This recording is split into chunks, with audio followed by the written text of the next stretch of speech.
Hello guys, welcome back to my channel. Today video is about one of the most important topic preamble.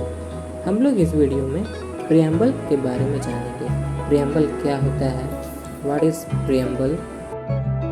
First of all हम लोग अपने preamble को read करेंगे. The Constitution of India.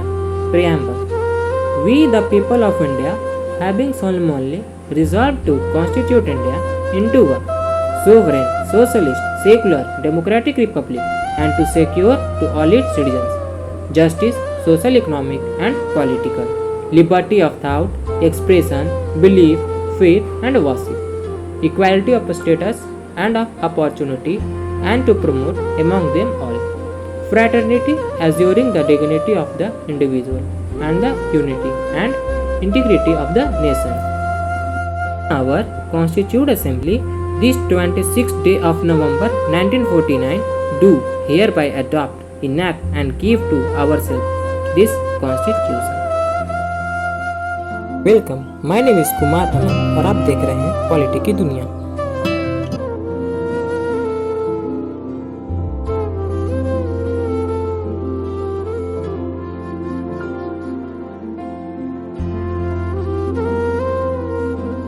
तो चलिए अब हम जानते हैं preamble क्या होता है. It is an introduction of our constitution.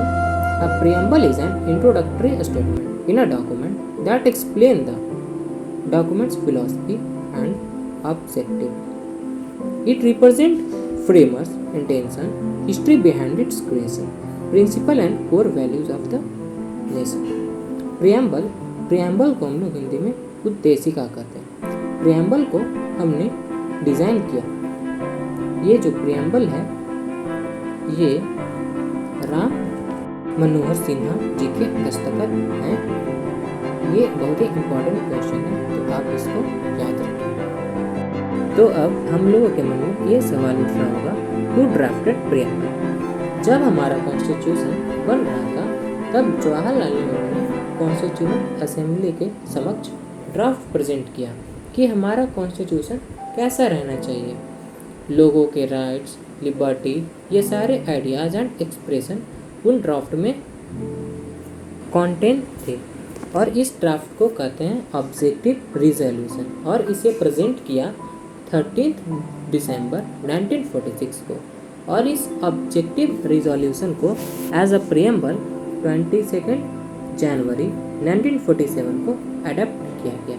और हमारे प्रीएम्बल को अभी तक बस एक बार मीन्स ओनली वन टाइम्स अभी तक मॉडिफाई किया गया, मीन्स अमेंड किया गया है, वो भी 42 सेकेंड अमेंडमेंट के थ्रू. इसे अमेंडमेंट के थ्रू प्रीएम्बल में 3 न्यू वर्ड्स को इंट्रोड्यूस किया गया. First socialist, second secular, third integrity. The preamble basically give ideas of the following objective. First one is source, second one is nature, third one is statement and fourth date of its adoption. तो चलिए अब हम आगे बढ़ते हैं और we the people इसके अर्थ को समझते हैं. वी द पीपल इसका अर्थ ये है कि कोई आउटसाइड पावर ने भारत को नहीं बनाया है, यानी वी द पीपल मीन्स हम भारत के लोग. अब हम वर्ड सोवरेन को समझते हैं. सोवरेन रिप्रेजेंट करता है इंडिपेंडेंट कंट्री को. This means no external interference. हमारे कॉन्स्टिट्यूशन को बनाने में किसी भी बाहरी या ब्रिटेन गवर्नमेंट, आपको पता है जब हमारी सरकार बन रही थी, कॉन्स्टिट्यूशन लिखा रहा था, इससे पहले तक हम लोग डायरेक्टली और इनडायरेक्टली जो है इंडिया इंडिपेंडेंट से पहले या इंडिपेंडेंट के ये कॉन्स्टिट्यूशन से पहले भी डायरेक्टली और इनडायरेक्टली हम लोग को पे बाहरी लोगों यानी बाहरी आउटसाइड पावर की हेल्प ले रहे थे. तो ये सोवरेन वर्ड इसीलिए इंसर्ट किया गया कि अब हमारा देश फुल्ली इंडिपेंडेंट है और अब हमें किसी की ज़रूरत नहीं है और भारत खुद खड़ा है. अब हम वर्ड सोशलिस्ट को समझते हैं. सोशलिस्ट वर्ड जो है वो 42 अमेंडमेंट के थ्रू इंसर्ट किया गया preamble. inspired by Mahatma Gandhi and Jawaharlal Nehru philosophies. अब हम लोग सेकुलर वर्ड को समझते हैं। Secular state has no religion. हमारा जो भारत देश है ये हमें किसी पार्टिकुलर रिलीजन को फॉलो करने नहीं बोलता। हमारा संविधान ये हमें पावर देता है कि freedom to practice, profess and propagate. हम लोगों ने सेकुलर वर्ड को पॉजिटिव सेंस में लिया है। डेमोक्रेटिक, अब हम डेमोक्रेटिक शब्द को समझते हैं। Democracy is of two types, direct and indirect. अब आप मुझे कमेंट सेक्शन में बताइए, इंडिया में डायरेक्ट डेमोक्रेसी है या इनडायरेक्ट डेमोक्रेसी है।